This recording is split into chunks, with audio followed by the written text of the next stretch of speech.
Hi guys, it's me George, and today it's my day off, so I'm making the most out of it and living my best life. It's 28 degrees outside. Yesterday it was like 32. London yesterday was 37, which is disgusting for London. All that pollution, yum. It's, the heat has been crazy. Like I'm in shorts. It's nice, it's lovely, I love this weather, but most people don't. Most people in Britain are not cut out for it. Our land isn't really cut out for it. We have a lot of wildfires, unfortunately, when it gets really hot and there's no rain, and it burns like that. So we do kind of, as an island, need rain. But had a lovely thunderstorm last night with a lot of rain, so that's kind of a good thing. So, not to ramble, because I know I've been doing that, but I wanted to talk today about the idea of perfection within our practice.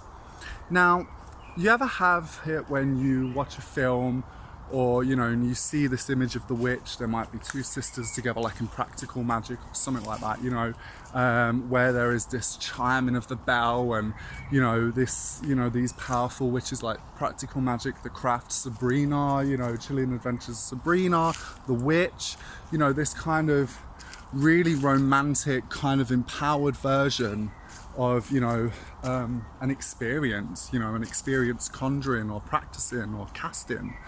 And I kind of wanted to do a video on that because I think sometimes we can, particularly when we have those moments, and everybody does. I've had moments outside practicing and just in general when, not even sometimes outside, when I felt that connection, that really big connection, and felt completely empowered and felt completely immersed in that power, and just felt that connection to Godhead and the divine. And that's something is so special, I think, to anybody. It's such a, I'm just changing my hands so I don't get rigor mortis.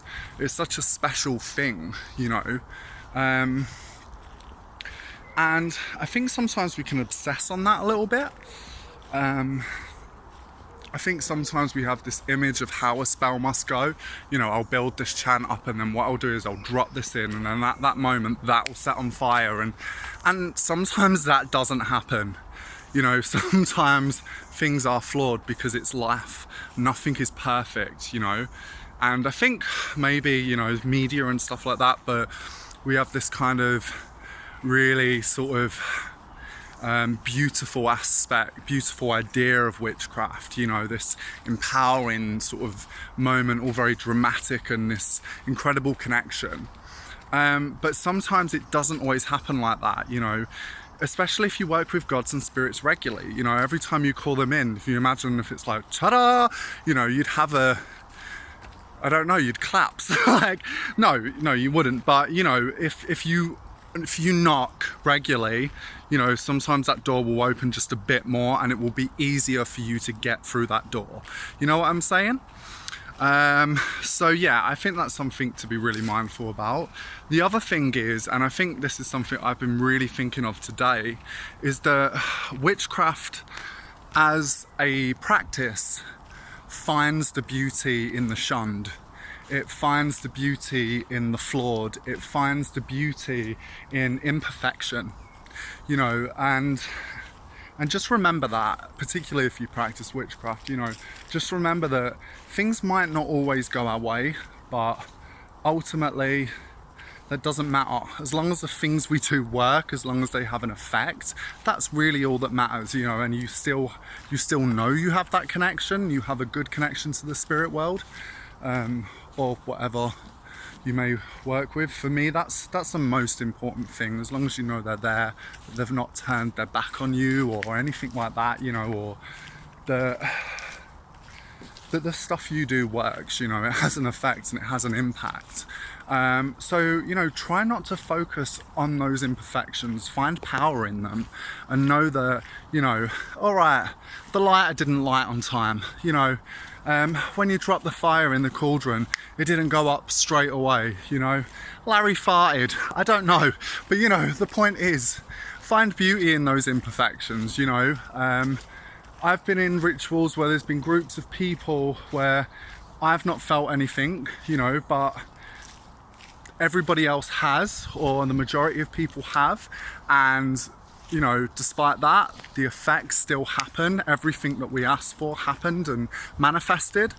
So, you know, I've done workings where I've kind of done it and I've been like, oh, that was all right in terms of, you know, nothing crazy or intense, or, you know, and almost to the point where I've like, kind of didn't really feel anything, and it's worked, you know. So it doesn't always have to be like that to work, you know.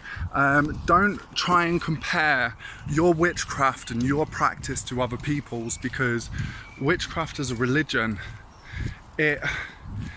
one of the reasons religion, spirituality, that's a sort of to and fro subject I've gone on, but some people do see it as a religion.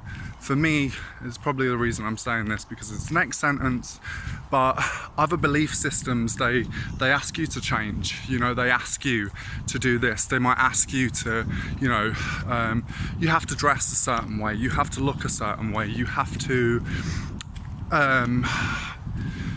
not do this, you have to, you know, you can't be sexual, you can't be gay, you have to change your ways, you know. Whereas witchcraft to me just had its arms open from the get-go, you know.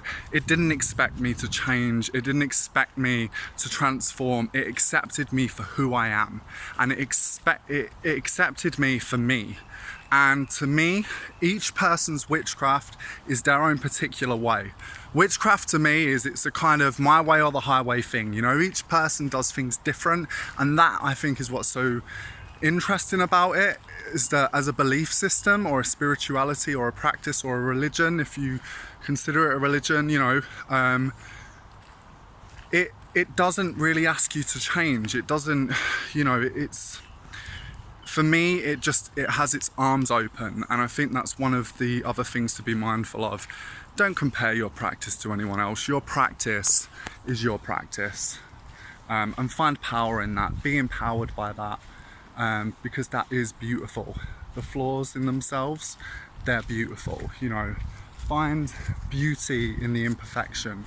Find beauty in the, I'm sorry about this camera. By the way, sorry. Find beauty in the imperfect, basically, with your practice, and own it, you know. Be empowered by that.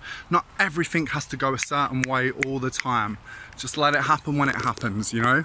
But yeah, I hope this video helps. I do apologize before stopping, because there are some parakeets that live here. And I don't know if you heard them, but they always squawk. That's when I went like that, and then got backtracked. But listen back, it's really cool. Parakeets aren't native to the UK or England. They just got released as a bird, and they've come here and they've just bred like crazy, which is always lovely. They're really beautiful. So, and they've managed to survive here with all the crows and magpies, and so yeah. But yes, I am sorry I haven't done a video in a while. I've been really, really busy on a project. I've been super busy just with work. Life takes over, you know, it does. And so I do apologize for not being on as much. But I just wanted to do this short and sweet video, really, and I hope it helps, you know. Yeah, over and out, and peace.